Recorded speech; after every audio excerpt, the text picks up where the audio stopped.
Davinci Resolve version 20.1 is here, and I've been fiddling around. These are the top 10 features that will speed up your workflow. Let's start with number 1. I call it the Shift+Space Search. The Shift+Space Search previously only works on the Fusion page. This is the Fusion page right here. On your keyboard, just hit Shift and Space. It will appear as a search tool. Maybe just search for Gaussian blur and it will appear right here. Just click Add and everything right here. But now the Shift+Space Search works on the edit page and also the color pages. So this is the edit page. So I can select an adjustment clip right here and just hit Shift+Space and search for Gaussian blur.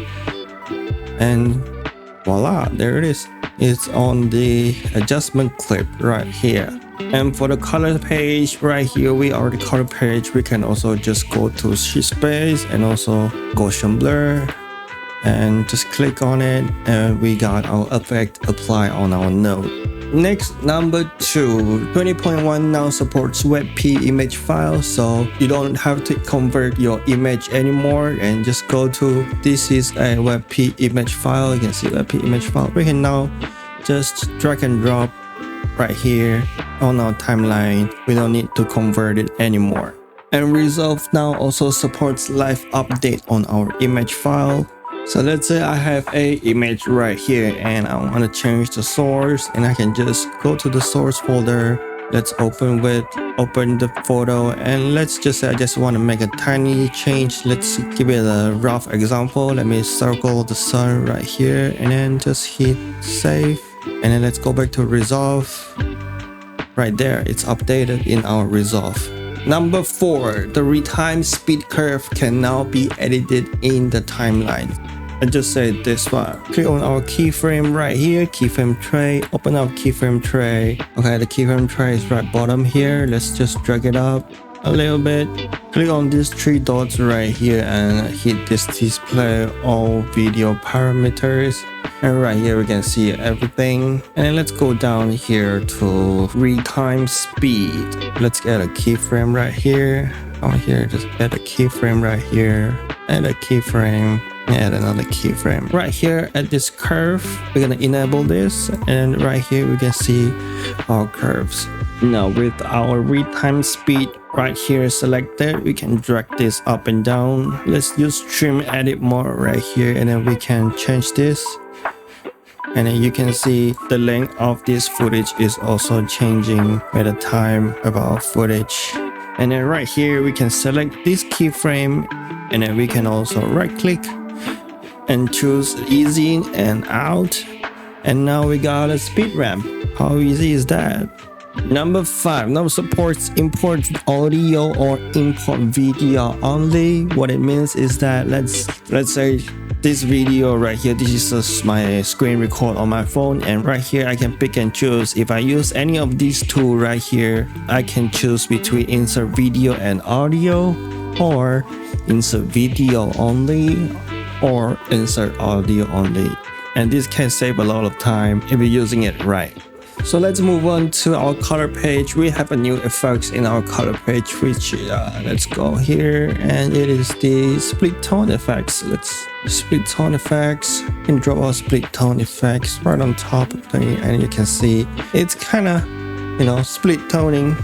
Again, right here you can adjust the strength of the split tone. And to understand what split tone does to our image more clearly, we can come right here. Now we got a gradient. Let's compound this clip first and go to our color page, and let's drag and drop our split tone effects right on top. And now you can see this is what split tone is doing to our image right here. So we have a grayscale, and to clearly see, you can preview influence right here. And right now you can see that our pure white and pure black are not infected. And also the middle here is the neutral point, which is our pivot. We can adjust our pivot right here, and you can see, you can kind of see the line over here. And then we can change the strength also. And to see what color that the pivot is doing, we can go here to vector scope, and right here we can see Right now our split tone mode is at natural, so the split tone right now is kind of at a 90-degree angle, and then we can change the hue, and it's just changing the angle of it. And then we can go to strong, which is a 180 angle. We can also change the hue to kind of see what it's doing to our image. Custom is you can pick and choose what color that the split tone kind of affects and where it goes. It's kind of like a clock, doesn't it? The split tone effect is very handy for creating looks, especially for those cinematic look.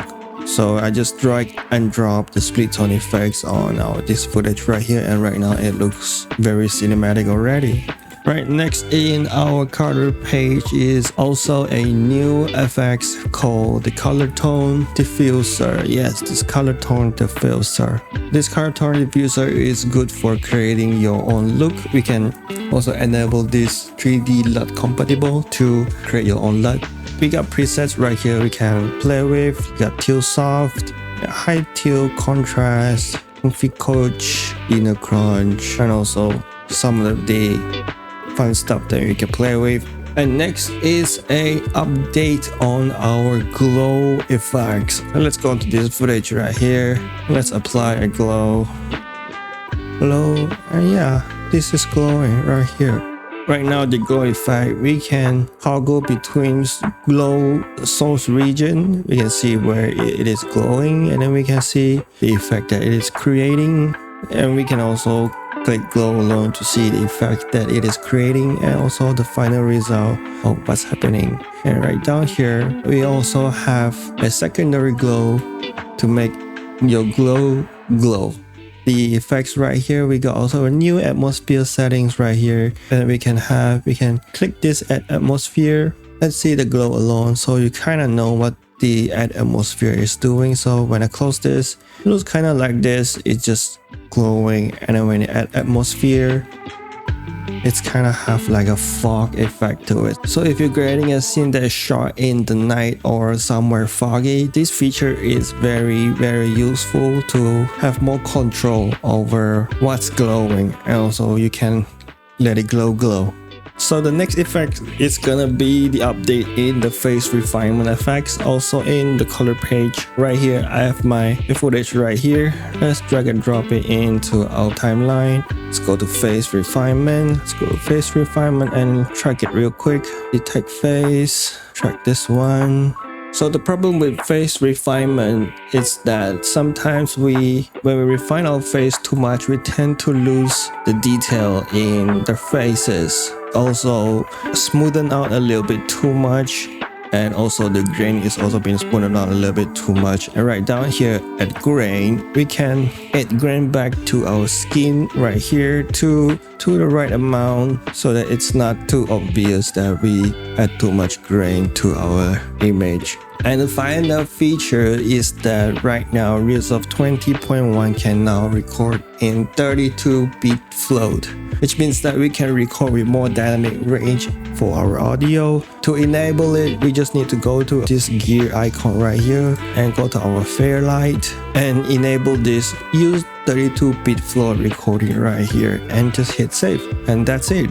And also note that you also need a microphone that can record in 32-bit float. So guys, Resolve 20.1 is out right now, and this is my top 10 features that speed up my workflow. If you guys want to know about more of the new features in Resolve 20, click the button right here, and I'll see you guys in the next video.